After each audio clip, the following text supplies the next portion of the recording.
Oh, well, hey guys. As you can see, this is a little bit of a different video. We're outside the studio to take a look at some of our personal electric vehicles. Are they useful? Are they a weird gimmick? Are they super fun toys? Did Jack fall on his delicate hiney while trying them? The answer to all these questions and more after the intro. But yes, he did.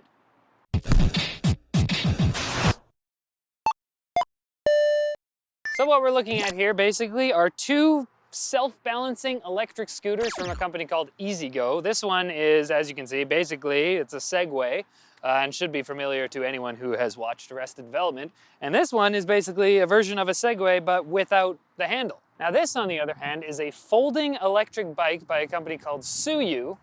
So that falls a little more into the it's actually useful category. Or does it? We'll find out. But first let's take a look at this guy, because that's probably what you came here for. The hands-free version of the Easygo should seem familiar to you because it's been all over the internet recently. There's tons of different versions of it. There's the Funky Duck, IO Hawk. They're pretty much all the same from the same Chinese manufacturer. This one is Easygo. It's made up of two separate parts with a rotating joint in the middle. There's pressure-sensitive foot pads on the top. Pressing down with your toes or your heel will move it in that direction, and if you're not pressing down either way, it just kind of self-balances. So it doesn't take that long to get used to. I mean, if you're careful, you should be able to pick it up pretty quick. I feel like I got used to it pretty quickly because of my experience with like board sports. I actually like doing this like carving type motion that moves me backwards instead of forward, so that's kind of counterintuitive. But if you're careful, you should be able to pick it up pretty quick and just focus on relaxing instead of making giant movements. If you make like little movements, you just kind of have to think about where you're going and it goes there. The box lists the top speed as 12 kilometers an hour, but I really didn't want to test that as there were a few times I did sort of rapidly step off. I don't want to say fall off because I didn't, okay? The battery will last you a few days with occasional use and only takes an hour or two to fully charge. The scooter weighs about 25 pounds, has some real heft to it, so you could carry it, but I wouldn't want to for any real distance. Thankfully, that means the build quality is pretty good. It took quite a few tumbles, but no actual damage save some exterior scratches. As a personal transportation device, I can see it being a cool toy, maybe like a little scooter to scoot around an office or something if you work in like a progressive warehouse turned office type thing, but as like an actual long distance bike replacement, nah. But hey, you can spin in circles, so that's cool. The dope boys in the building.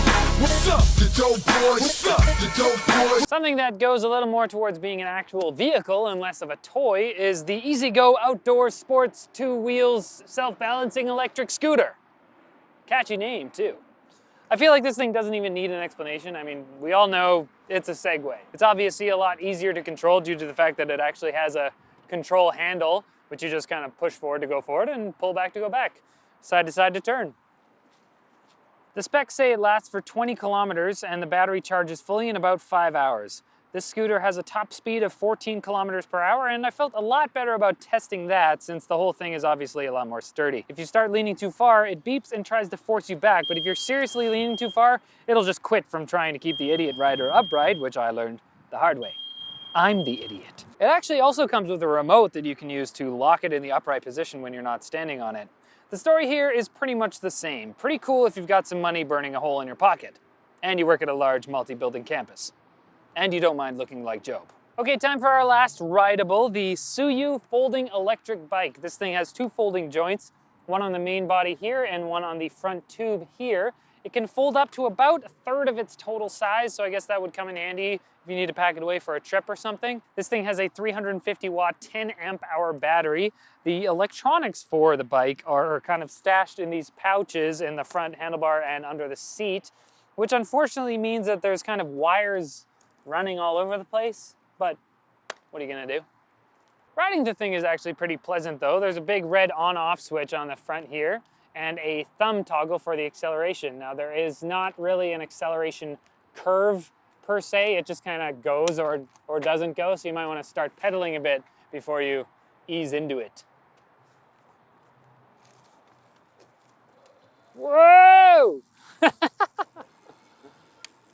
We don't have a ton of hills around our office, so I can't tell you how well it would help you to get up one, but it's certainly nice to not have to actually use my muscles to ride a bike.